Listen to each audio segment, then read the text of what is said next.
where Rafiki smacks Simba over the head. Simba shouts, "Ouch, that hurt." And Rafiki goes, "Yes, yes, the past can hurt.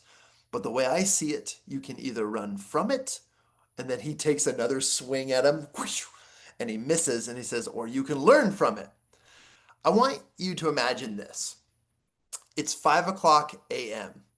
I'm lacing up my spikes, standing on the track, muscles tense, heart pounding, frost still clinging to the hurdles. I was chasing Olympic dreams, but something was off. Something felt different. No matter how much I trained, I couldn't shut my brain off. No matter how much I trained, my brain was just running. Okay. I didn't just want to be a world class athlete. Okay. I also wanted to start a business, give speeches, build communities, do philanthropy, give service and charity everywhere throughout the world. There were so many other things than just athlete on my mind. So I had this ridiculous thought, absolutely ridiculous. What if I could just turn myself into a robot? Wouldn't that be crazy? Like you could just turn off your senses. Programmed, efficient, no distractions, just chase the goal hour by hour, minute by minute. And then it hit me. By becoming a robot, that would mean giving up the most powerful gift we have as human beings. And that's the power to choose. Every day we're presented with choices, some small, some monumental. And while the easy road is tempting, you and I both know that the path of greatness requires a definiteness or absolutes.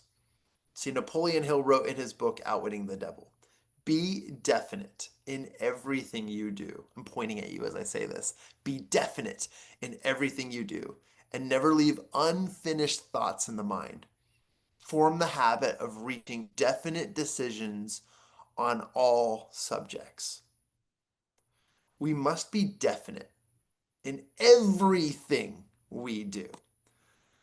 I grew up hearing my dad crack the silliest dad joke. He used to say, "When you get to the fork in the road," and then he'd pause.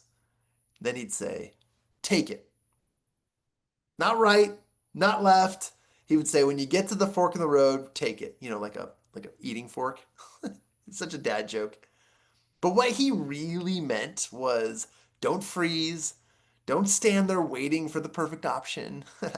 Just choose, then commit.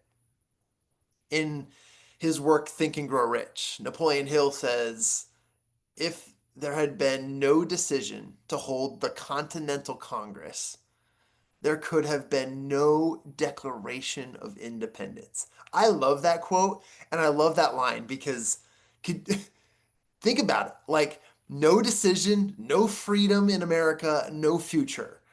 We literally wouldn't have a Declaration of Independence. The decision to call the Continental Congress. Many times I've thought late at night, like, should I call a midnight meeting to my team? And sometimes they're for dumb reasons, but just imagine if they had not sent word in the middle of the night to each one of the founders. We wouldn't have that. That's how powerful our choices are and that they can be. And that same power lives within you. Like every individual person's choices have universal results on their own world and the world around them, and even through the powers of the ripple effects, all of our world. We're affected by other people's decisions and indecisions. So imagine if your laziness is affecting those you love. Ooh, even your community. Imagine if your indecision was influencing the potential outcomes of everyone around you. To me, that's some pretty heavy stuff. Be definite in everything you do. Just like the famous jazz and funk artist James Brown always saying, "Get up off of that thing." You know that song? That's one of my favorites. Always gets me in high energy and making making me move, literally like shaking my hips. I get up off my thing and I get on my feet and I dance around. So that's important. But now let's fast forward, okay? Today I've taught thousands of professionals around the world my irrefutable laws of high performance. And I can tell you with absolute certainty, you cannot live a high performing life if you're indecisive. Indecision is the enemy of momentum. We learned this. It delays dreams, it kills confidence. So, how do you break free? Let me share 3 key steps to mastering personal accountability. Step 1, acknowledge the past. Yes, even the painful parts. There's this moment in The Lion King, you know the movie, where Rafiki smacks Simba over the head. Simba shouts, "Ouch, that hurt." And Rafiki goes, "Yes, yes, the past can hurt. But the way I see it, you can either run from it," and then he takes another swing at him, and he misses, and he says, "or you can learn from it." So if you think about it, what is your Rafiki moment? Are you learning from the past? And are you taking that action? Acknowledge the past. Step number 2, accept the present. This is where most people in this process of accountability get stuck. You would think it would be the past because they can't get over the past. No, no, no, no. It's the present. So this is where most people get stuck. We wish our way into the future. We truly do. But we refuse to accept where we actually are. Look, faith is powerful. And you thought I was going to say but. Faith is powerful, and so is work. Faith without works is dead, to quote the adage and scripture. Dave Ramsey, who's famously known for the get out of debt process and the baby steps that he teaches, he says, pray like it's up to God, but work like it's up to you. Ugh, let's say that again. Pray like it's up to God, but work like it's up to you. And let the rest take action. Because man, does it fill in. So again, accept the present. Just accept it. If you can't accept it, you can't move on. But step number 3 is own the future. Not hope, not wish, own it. Live like your dream is already yours. Think like the person who's already crossed the finish line. Anytime I do in my envisionment exercises, I'm already thinking about what it's like after the race or after the accomplishment, what life is like as a successful human being who accomplished the goal before I set off. Start with the end in mind.